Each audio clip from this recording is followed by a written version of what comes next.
Yeah, the attorneys bring them directly to me. I write up what information I have to write up in the computer concerning it, just the bare necessities. I seal it at that time and put it in a secure place, and no one ever sees it other than me and who was in court. That's fascinating, Melanie. I wasn't aware of that. So it's really kept to that close to the vest. That's correct. To the chest, to the vest, to whatever. That's correct. It's that sealed. That's wonderful. Yeah, it is that sealed. It does not go through a lot of people, straight to me. That's very important. You know, you think of so many activities that can happen in office. I think you've highlighted some of those, and obviously when you open up that door to making sure that people know there's a place they can come to, they know that it's going to be secure, and that clearly the magnitude of those dollars flowing through the office is that's a big deal. It is, and I'm just thankful that the people of the county trust me with it, because I'm a stickler for everything being just right. Yeah. I mean, I am a stickler for that.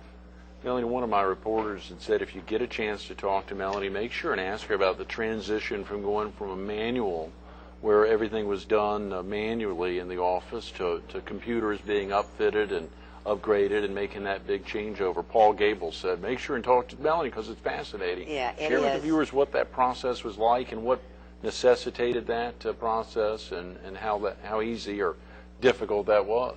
Now, we had been on a computer system with several of our records since 1987, I think, is when we went on computers. But all of it was in-house information. Everything was in-house. You had to come to the office to find out anything you needed to find. Now, on my website, you can go out to my website. You can click on the public index. You can pull up and check civil cases, criminal matters, everything right. That's all online? From your home, and it's online, as well as if you got some cases, the attorneys that have cases that are coming up for trial, the dockets are also online to where they can go directly, and anybody can go in there and see what's coming up for trial. That is with the civil cases. Right. Now, the criminal docket, the solicitor is in charge of the criminal docket, so that part's not there. But I know soon in May, I think it is, that the solicitor's office is also supposed to join in on this new system, that it's kind of a statewide system that we're on.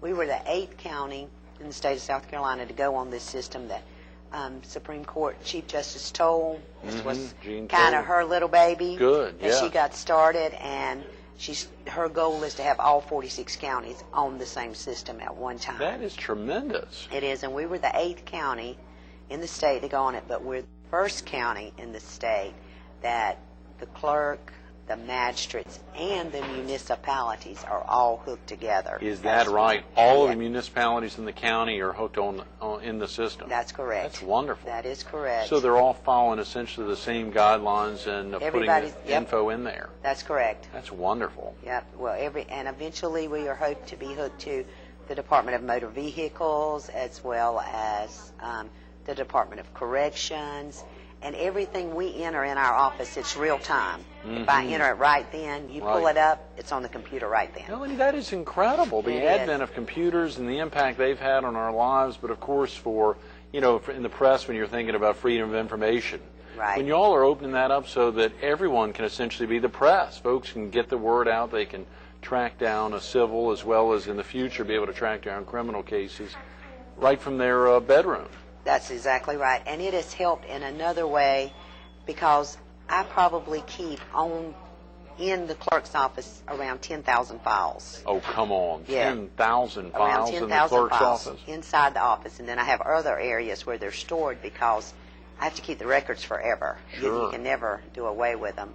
But it just makes it so much easier for people to where they can go in from home and look. And plus, people make errors. No one's perfect, and people make errors. And if someone pulls something up and sees it's not right, then they'll give me a call, and that gives me a chance to correct records as far back as 20 years that could have gotten missed. So it has really been a great thing. Golly. It has. That is amazing. Now, of course, something with jury duty has to come through the clerk's That's office right. as well. That's a big deal. Do people have to serve on juries? Yes, they do. Who doesn't have to serve? The people that are eliminated are, if you're over 65 years of age, we'd still love to have you. So you often send it out to folks over 65? Oh, yeah, we send it out to everyone. Registered voters. Registered voters, or by driver's license and identification card. It's pulled for all three things. And if you're over 65, you don't have to serve. We love to have you there because you have all those years of knowledge that is really an asset to court when we have it. If you have preschool children, you do not work outside the home. You do not have to serve. During the school year, anyone who is associated with the school, that means bus drivers, people in the office, teachers, they do not have to serve during the school year. So if they get one, they call me. I transfer them to the summer months, to a month sometime in the summer when they can come and serve. But those are really, or if if you have sole custody of an invalid child or parent or grandparent, that's what you do. You just take care of them all the time. That's also an exemption from jury duty, and that just came in the last couple of years. Okay. Are folks paid for that service? They are. They're paid $15 a day, and I know hour? that's not a lot. Oh, not a day. an hour, Yeah. a day. Wow. Yeah, and I know it's not a lot, but that's what they're paid, and they're also paid their mileage, which is 20.5 cents a mile round trip for every day they come. Well, now, someone who works in a business, they're still going to have to, if they're a registered voter, if they have an ID or a driver's license in the county, they still have to come and serve. They still have to serve. Now, if it is a really bad time or they have pre-planned vacation or a meeting or something very important, I can work with individuals to try to accommodate them for a better time of service, but no one's exempt. Completely exempt Right. from jury duty, right? That is Except for the ones I fascinating. told you. Again, for viewers who'd want to learn more about that or make sure that they could talk to somebody, a live voice, it's what phone number? 915? 5080. 5080 or 5081. You said the South Strand was 5082. That's so correct. It's very easy to get in touch with folks. Right. You know, oftentimes folks can either go to the library if they don't have internet access at home, to go online to horrycounty.org. Right.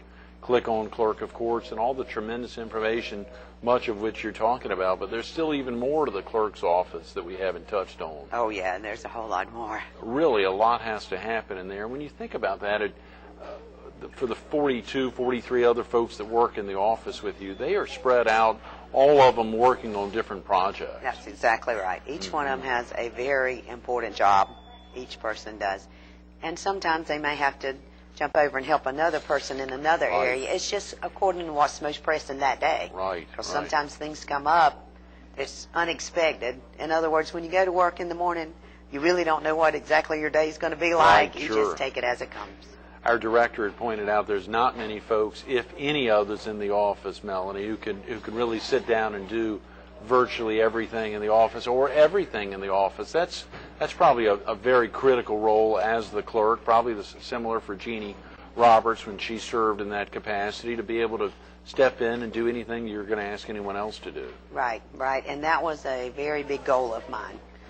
And before I began to run as clerk of court to seek that position, I already knew how to do a lot of people's job, but the ones I didn't know, I spent a couple of days with each one of them in the office, sit down at the desk with them so they could teach me exactly what they do. Good. So if anyone comes in or calls me and they need some Time off, assistance or or they're anything, and that person does that job, is not there, then I can always help them. They can always get an answer. Golly, Melanie, that would keep you spread pretty dang thin. Well, it does sometimes. Hopefully it doesn't happen a lot, sure. It doesn't, but I'm there if the public needs me. And in my office, you don't have to set an appointment or anything like that. My door's always open. All you got to do is knock on it and say, I want to see Melanie, and you come right on in. What is the most time-consuming aspect when you sit back there and think about the piece of the clerk's office which more or less strains the staff in a positive way, but what's the most time-consuming aspect in the clerk's office? Something that citizens of Horry County come in. What is the most pressing issue that impacts your office? I would say it would be the family court area. Really? Because people get laid off from their jobs, and they are set on a time when they're supposed to make their child support payments. They have problems when they can't come in. They come to us to try to get them to help. And it's just a stressful job for all the staff in the family court area, because you're dealing with a sad situation to start with. You know, and then all the collection of that money and stuff and getting it out to the correct people. I would think that was probably the biggest part of it. Y'all don't have much leniency there, Melanie, to be able to, like you said, in instances in jury duty, if someone has extraordinary or particular circumstances. I mean, if a court has ordered something, the clerk's office principally just has to. I have to do what that judge says. What's Right. on that court order, I have Right. to do it. That's So you correct. don't have a lot of leniency in the office, even with the compassionate staff.